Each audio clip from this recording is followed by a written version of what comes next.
two of us that are sitting here on this side of the dais are former governors and very much involved in the National Governors Association. And there's an entity within the National Governors Association which, it's a mechanism that enables states to share ideas with one another, what's working, what's not working, and they actually have a name for the committee that does that. I used to chair that committee, and so I would remind us this is not just a federal issue, it's not just a private sector issue. The states have a real dog in this fight, and we welcome that. Senator Capito has her father was governor of West Virginia when I was born, and well, rumor has it that she has a son who might end up being governor of West Virginia in the future. So as governors, we want to keep an eye on them and make sure they're part of what needs to be done. Senator Ricketts, he and I are recovering governors. Great. Thank you very much, Chairman Carper and Ranking Member Capito. Appreciate the opportunity, and thank you to our witnesses for being here today.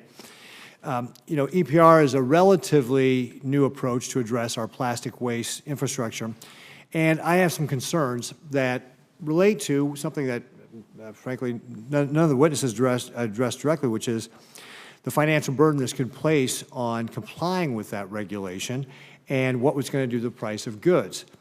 A study from the state of New York showed the adoption of EPR could increase grocery bills $36 to $57 a month for a family of 4. And this is at a time, of course, when inflation is already impacting families across this nation. Grocery prices are up 21% since Joe Biden has taken office. And, of course, who does this harm the most? Well, it's our lowest income families, are the ones that are the least able to handle these price increases.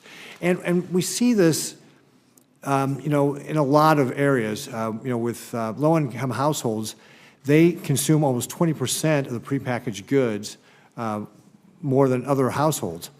And we have all sorts of examples where regulation comes in place and it drives up costs for consumers, and of course that impacts our consumers all across the board. So for example, when California passed some of their animal cruelty laws, it drove up the price of eggs 33%. And if you look right now in California, on Proposition 12 as well, eggs consistently cost 85 cents more than in California, or 85 cents to $1 more in California than they do in the Midwest.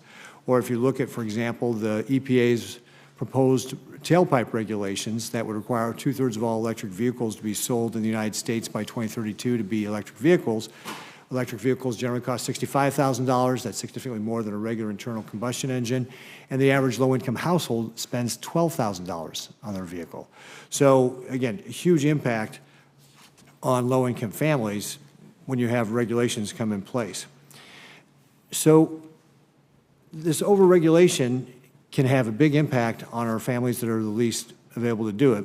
And especially when you're talking about basic necessities like food and transportation, they're really the most vulnerable. Now, in Nebraska, we actually have innovation that could also help with this. It's development of bioplastics. Nebraska is a leader in the development and production of these types of chemistries. The previous Farm Bill expanded the definition of bio-based products to include renewable chemicals. Renewable chemicals are produced from renewable biomass, allowing sustainable materials to be mixed with conventional materials in existing industrial processes and supply chains. It's widely used internationally, and the USDA has been slow to adopt these improvements. Mr. Felton, can you talk a little bit about the importance of innovation and provide some examples of important innovations that are happening in the packaging supply chain? Yeah, thank you, Senator, for that question. And there is a lot of innovation happening. Bioplastics is one example. There are other innovations happening able to incorporate, for instance, more recycled content. And what I would say is I want to try to answer both parts of your comments. One is the innovation happening, right? And it's important to remember that packaging is designed for a particular reason, a particular purpose. And I would even suggest in some instances that would be more true in your state with more rural communities, right? And people may go to the store a distance and maybe be once a week, once every 10 days. So there's packaging designed expressly for that purpose, for them to be able to purchase products and have it last longer, quite frankly. So innovation, whether it be bioplastics or other types of materials, packaging being produced, really is meaningful when we have this more holistic discussion about extended producer responsibility. which then goes to the cost issue, right? And you referenced a study. There are studies sort of on both sides of the aisle. Does EPR increase cost to consumers? Does it not? I think economics would argue there may be some incremental, at least small cost to consumers at the end of the day. I would suggest that consumers may have some of that cost impact. Companies may be willing to internalize some of that cost as well if it gets to what they're trying to do as a company. I'm sure Mr. Johnson can speak further to that, but it's definitely a consideration. My members are very concerned about potential cost increase, but I think if they can find paths forward to meet their goals, whether it be environmental or to sell more products, if they can internalize some of that cost, the impact will be less, quite frankly. Mm-hmm. And Mr. Johnson, can you talk a little bit about what innovation in the packaging industry? Certainly. Just to comment on the cost piece, I share your concern, and its impact, especially on people that can't afford these kinds of cost increases.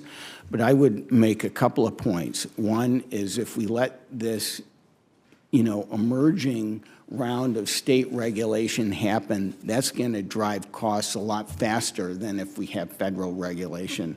The second thing that I would say, and this is one of the things I'm promoting, is that the sooner we get federal regulation and the more time given to meet goals, the more innovation can happen, the more you get economies of scale, and you can mitigate the costs and inconvenience to, the people that buy our products. I advocate for time to meet these hurdles.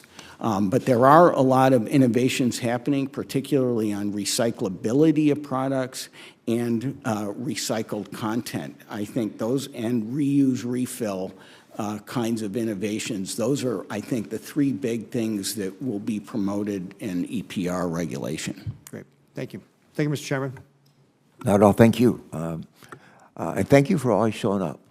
This guy has, I think his attendance is as good as mine. And so just a joy to continue to work with you. Senator Padilla's joined. Senator Padilla represents a big state, California, and does it extraordinarily well.